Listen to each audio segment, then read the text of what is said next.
We held an extended cabinet meeting or lekgotla late last month to take stock of progress made since the adoption of government's program of action, the medium-term strategic framework, which is based on the National Development Plan.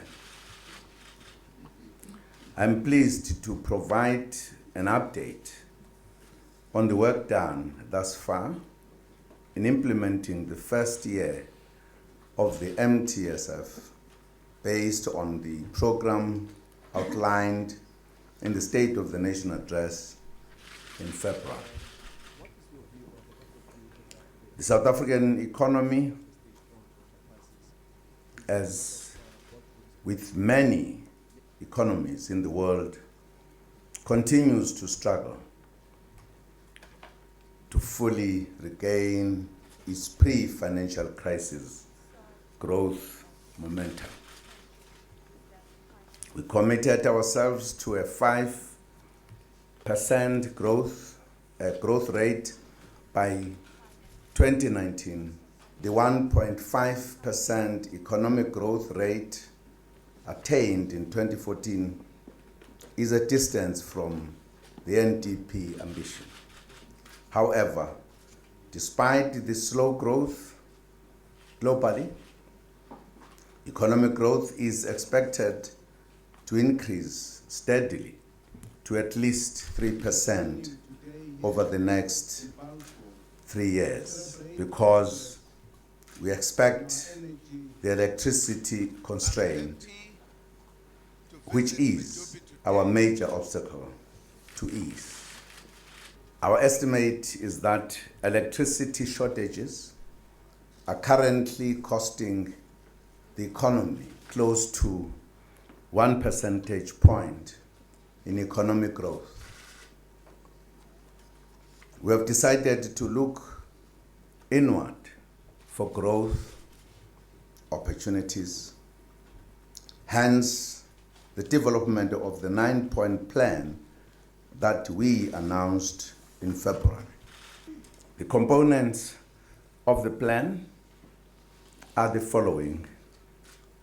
1, revitalization of the agriculture and agro-processing value chain.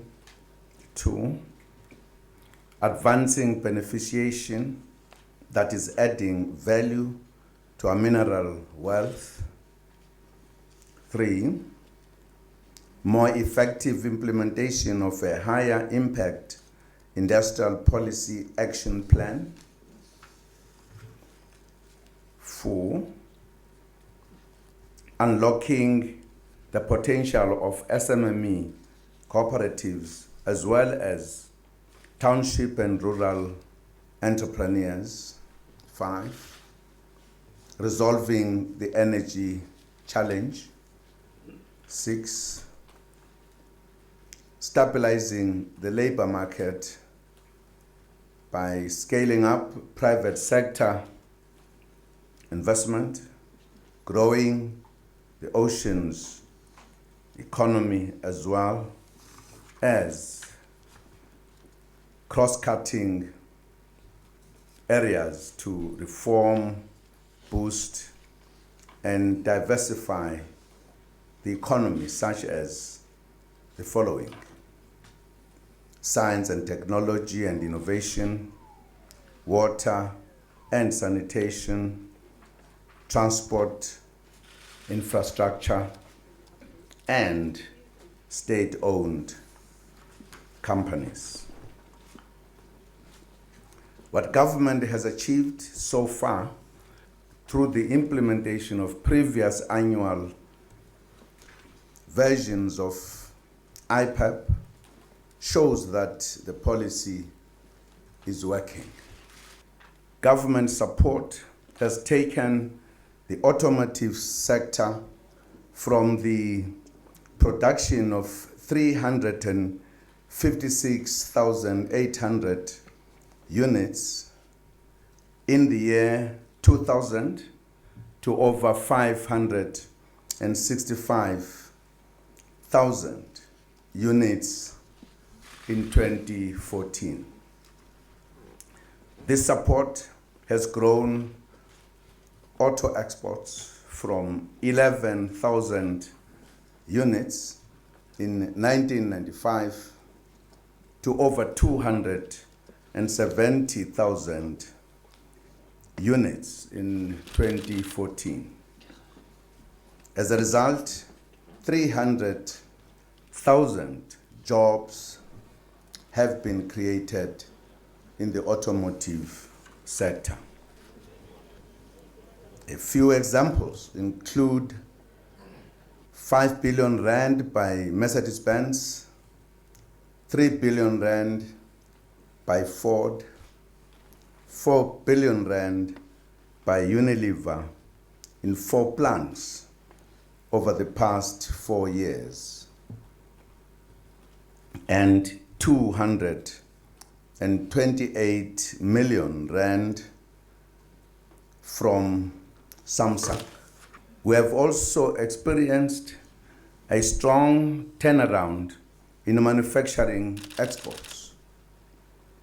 Auto exports amounted to 115 billion rand in 2014, which is 12.7% of total exports in the country. Government's intervention aimed at arresting the decline of the clothing, textile, leather, and footwear sector resulted in the retention of 68,000 jobs in the sector. By the end of March this year, a total of 3.7 billion rand in support of the private sector had been approved since the inception of the Clothing and Textile Competitive Program in 2010. Since 2009, government, through the Department of Trade and Industry, has also supported agro-processing industries to the value of 1.2 billion rand through various schemes. There is a need to further scale up industrial development in the country. In this regard, among interventions we have introduced the Black Industrialist Program, which is designed to transform the manufacturing sector and unlock the potential of black entrepreneurs. Initial funding of 1 billion rand has been secured from the DTI for the current financial year, and 23 billion rand from the Industrial Development Corporation for the next 3 financial years. With regards to infrastructure development, government and public agencies have invested just over 1 trillion rand in infrastructure between 2009 and 2014. The investments are in energy, road, rail, ports, public transport, bulk water and sanitation, hospitals, basic and higher education infrastructure, and innovative projects such as the Square Kilometre Array and Meerkat. To date, 41,351 kilometers of fiber optic cables have been rolled out to provide the broadband capability for the economy from 2009. South Africa continues to be confronted by the challenge of electricity supply.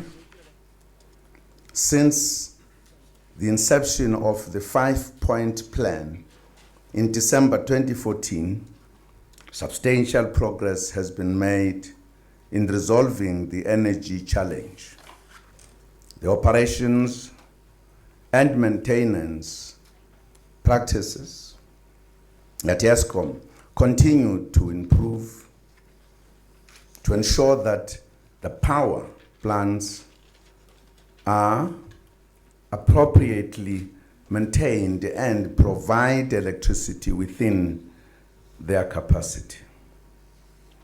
Eskom has signed short-term power purchase agreements that bring additional supply of electricity to cater for the shortfall due to maintenance and to match demand during peak periods.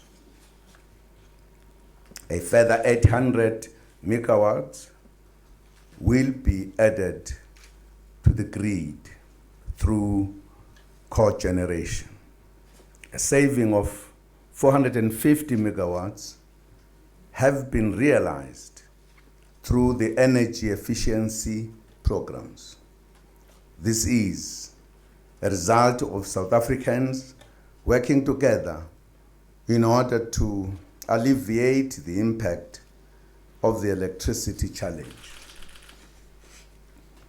Over and above alleviating the impact of the energy challenge, energy efficiency programs result in saving in energy costs and a reduction in emissions.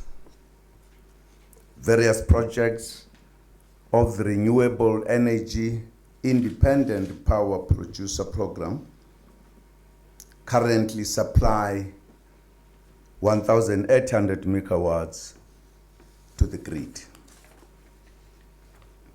Within the next 2.5 years, the 92 projects of the Renewable Energy Program will bring to a total of 6,327 megawatts to the grid. The exploration of various other options for electricity generation is underway, including cross-border projects within the SADC region that include hydro, gas, and coal. For the medium to long-term electricity supply, the nuclear build program is at an advanced stage of planning, and the procurement should be concluded within the current financial year. The updated gas utilization master plan will be published, which will stimulate development and investment in the gas industry. We'll continue to pursue work towards a reliable energy mix to ensure energy security for now and the future. In March 2015, Cabinet approved the final amendments to the Broadcasting Digital Migration Policy, which unlocked the project to enable implementation. Cabinet further approved that government provide free set-top box to the 5 million poor TV owning households. the country did not meet the 17 June 2015 analog switch-off date as set by the International Telecommunications Union. However, a lot of work has gone into the process leading to the imminent analog switch-off. To date, the Minister of Communications has concluded and signed bilateral agreements and engagements with our neighboring countries, namely SoNA, Namibia, Mozambique, Lesotho, and Swaziland, in order to minimize cross-border radio frequency spectrum interference. Ladies and gentlemen, among critical points discussed at the meeting of the Presidential Business Working Group on the 7th of August is the need to improve regulatory efficiency and turnaround times to support investments. In this regard, the rollout of the Special Economic Zones program will continue. More importantly, the establishment of an investment facilitation center or one-stop shop is being implemented to support local and international investments. A pilot has been set up at the DTI.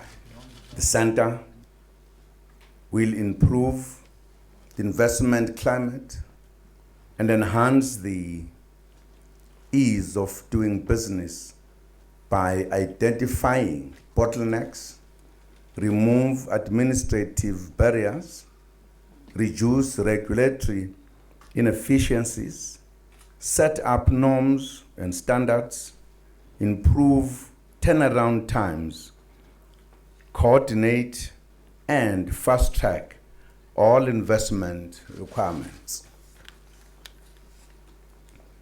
We have also noted with concern the complaints about the new visa regulations. I would like to announce the establishment of the Interministerial Committee on Immigration Regulations. The IMC will address the unintended consequences of the new immigration regulations on various sectors, including tourism and investment. The IMC is chaired by the Deputy President Ramaphosa and comprises the Ministers of Tourism, Home Affairs, Trade and Industry, Social Development, and Small Business Development. We identified small business as big business in the SoNA.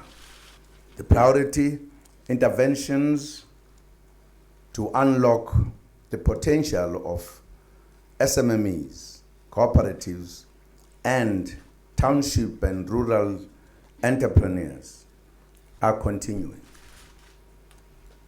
These include working towards the implementation of the 30% set-aside policy to support SMMEs and cooperatives.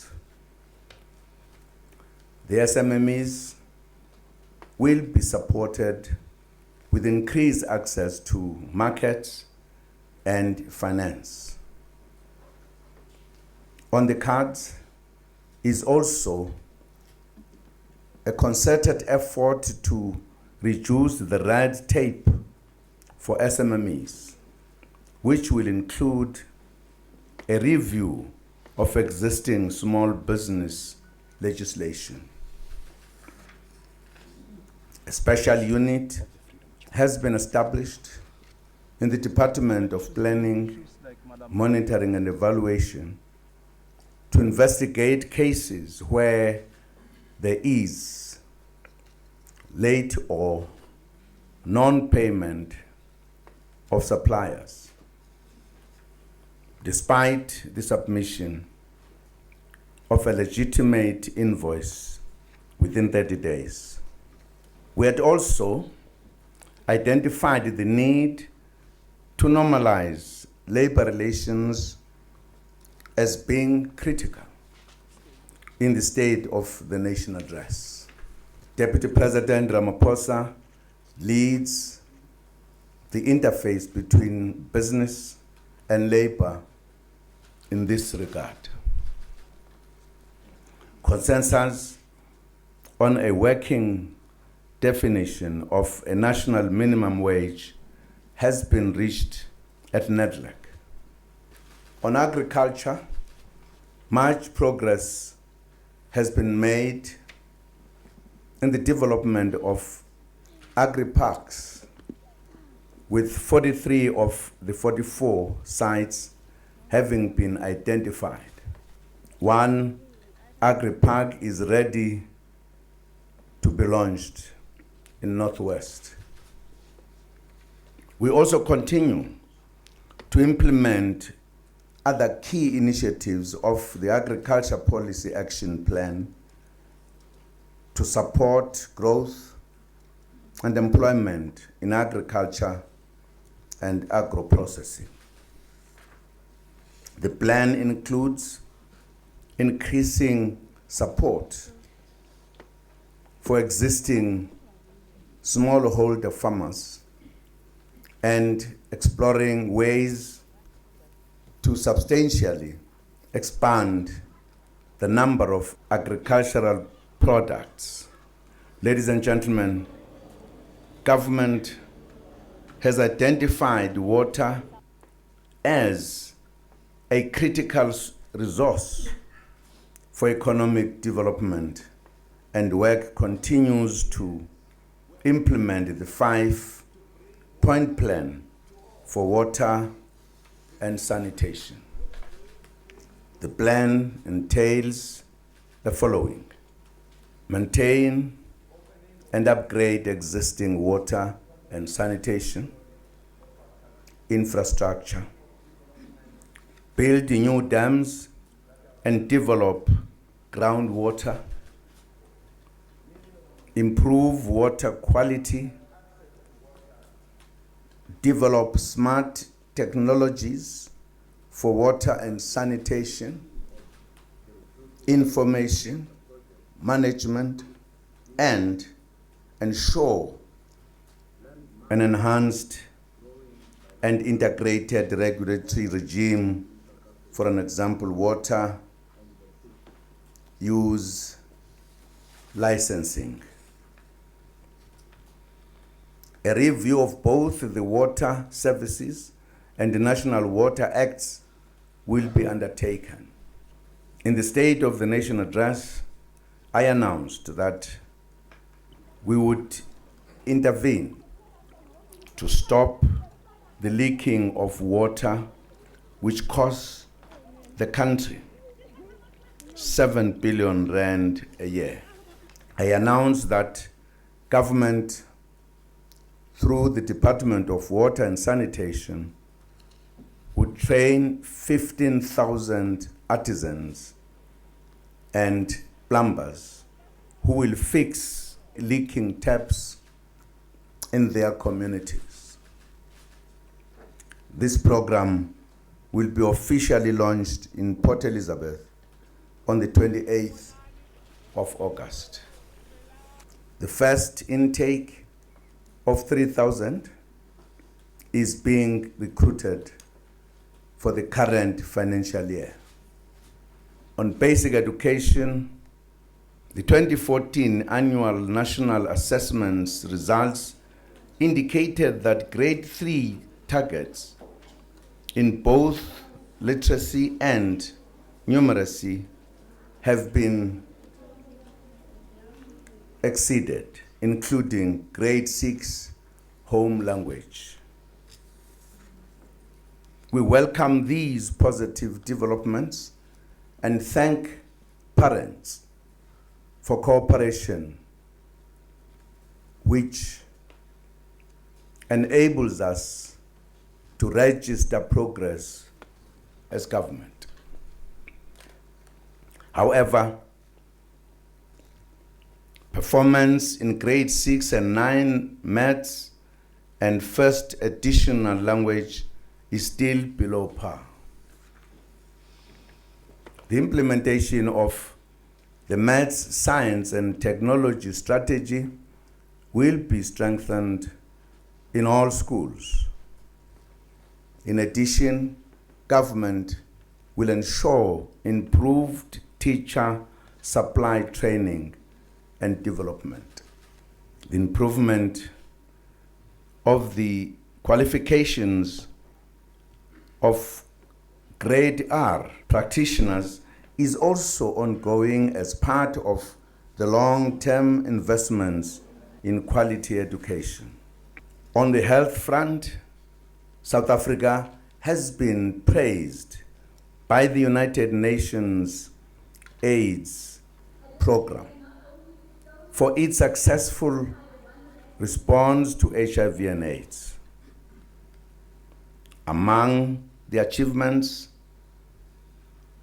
access to antiretroviral treatment for people living with HIV and AIDS was expanded.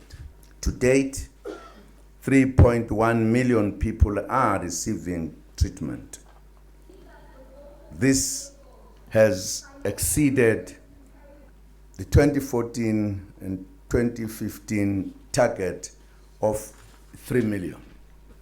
The screening for tuberculosis has been expanded with 15.2 million people reached,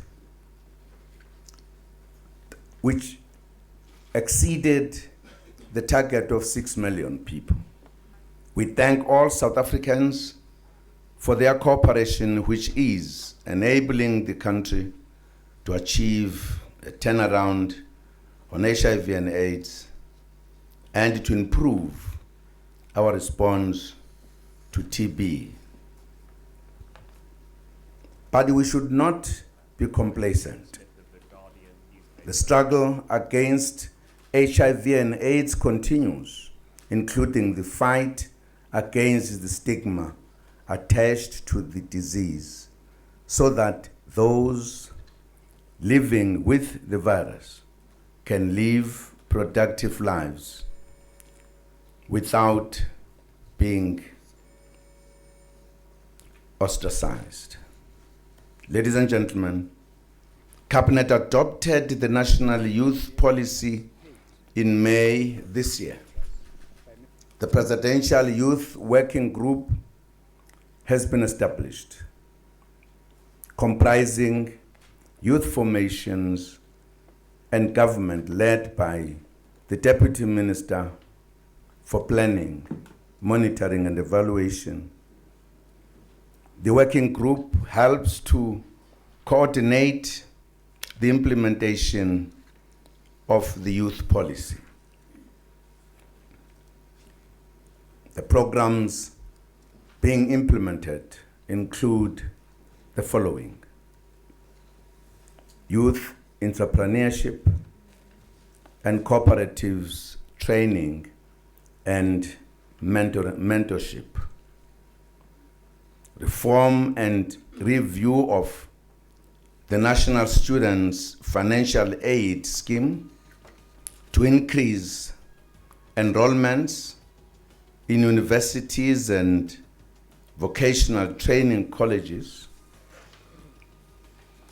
implementing youth employment programs such as the installation of solar water geyser and set top boxes, implementation of public employment program, and fostering values for the formation of an ideal citizen. Mining remains a critical component of the economy, and we want it to remain the backbone of the South African economy. The threat of job losses in the mining and steel sectors is of serious concern to government, as it would have a negative impact on many families, communities, and the economy. To address the current job losses in the mining sector, the Minister of Mineral Resources convened a retreat of tripartite stakeholders in the mining sector on the 5th August 2015, both business and labor. Stakeholders identified a number of areas to save jobs and to find alternatives to job losses. A task team was established and mandated to develop detailed proposals. The task team will report back to the principals this week. The Presidential Business Working Group last Friday mandated government and the Chamber of Mines to seek an amicable solution outside of the courts to the notion of once empowered, always empowered. We look forward to a positive outcome. The Mineral and Petroleum Resources Development Amendment Bill was referred back to Parliament to address, amongst other things, consultation at the National Council of Provinces, which was considered to have not been adequate. We launched the first results delivery methodology operation Pakisa successfully in the health and ocean economy sectors last year. I will launch a mining Pakisa before the end of the year, which will look at minerals beneficiation. Meanwhile, the Department of Mineral Resources continues to issue orders to companies that do not comply with the law. The matter regarding the suspension of the license of Optimum Coal has been resolved. Following engagements with the company, the suspension was lifted and the company was directed to address issues relating to non-compliance. Ladies and gentlemen, we launched the Back to Basics program in September last year to revitalize local government. In the past year, municipalities have been supported in various areas to implement the program.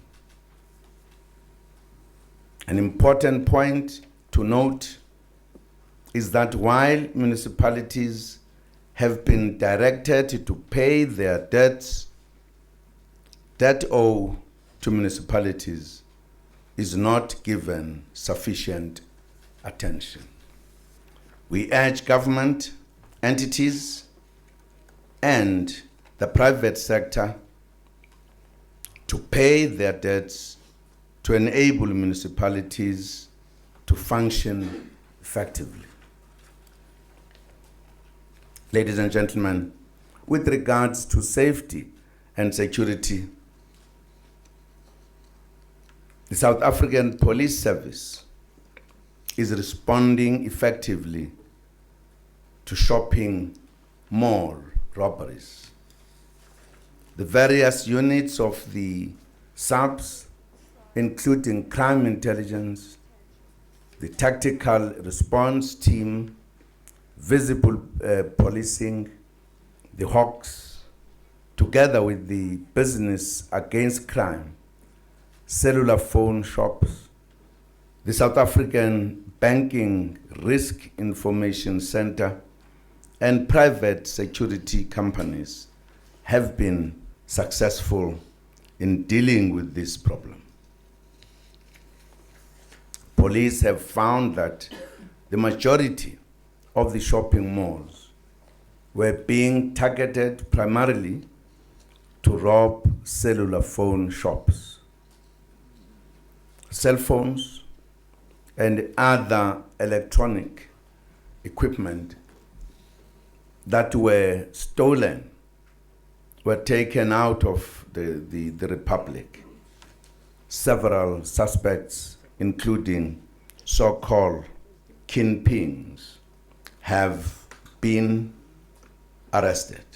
The rate at which police are being attacked and killed calls for united action by both government and society at large. 55 police officers have been killed since January this year. I have requested the police minister to re-examine the police safety strategy to enable the police to respond effectively when attacked. An attack on police officers is an attack on both the authority of the state and on the nation. I appeal to the people of South Africa to play an active role to curb attacks by identifying those who kill police officers as they live within our communities. The people should also continue to provide information to the police about all who are involved in criminal activities so that we can build safer communities together. On the 6th of September, we will hold the annual service at the Union Buildings to commemorate all our fallen police officers.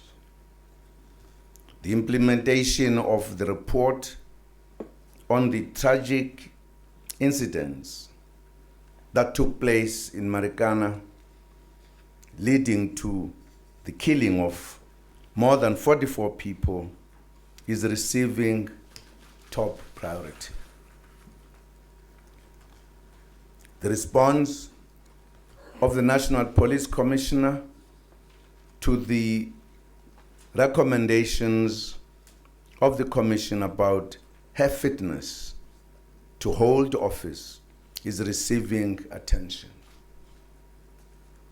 I am also in discussion with the ministers whose portfolios are affected by the Marikana report, such as police, labor, mineral resources, as well as justice and correctional services. We will provide feedback in due course to the nation on progress being made in the implementation of the recommendations. All interventions are aimed at ensuring that such an incident never occurs again in our country. You'll recall as well that tragic incidents took place in April this year, the attacks on foreign nationals, especially African nationals. The Interministerial Committee on Migration remains seized with the matter of ensuring that we do everything possible to prevent a recurrence of the attacks. Measures being undertaken include legislative and regulatory reform, improved policing through Operation Fiela, and the promotion of peaceful coexistence and togetherness between citizens and nationals of other countries. The IMC on migration will meet with organizations representing foreign and African nationals soon to take forward the discussions I had with them in April. Ladies and gentlemen of the media, in our discussions in the Presidential Business Working Group last Friday, we agreed that in addition to the implementation of the 9-point plan, as a country, we need to be more proactive and awake to opportunities. For an example, faster growth in the African continent provides an opportunity for broader product and services markets. Growth in the sub-Saharan region is expected at 4.5% in 2015. As the region develops, it will require industrial supplies. In this regard, our industrialization policy is not misplaced, especially since SADC is also focusing intensively now on finalizing the industrial policy for the region. We will continue working within the African Union and SADC to participate in the establishment of the continental free trade areas and to boost the industrialization strategies of the continent. Ladies and gentlemen, we are making progress in many other areas and aspects of the government program of action. On Thursday, I will provide a progress report on the implementation of Operation Pakisa, which is part of the 9-point plan. The 9-point plan serves as a response to the challenge of limited growth of the South African economy. As a collective effort, the 9-point plan could potentially accelerate the growth of the economy by as much as 0.8% in the short term and 1% in the medium to long term, in addition to the projected growth of 2% in 2015. We thank all our stakeholders and sectors who work with us to ensure the success of the plan. I thank you.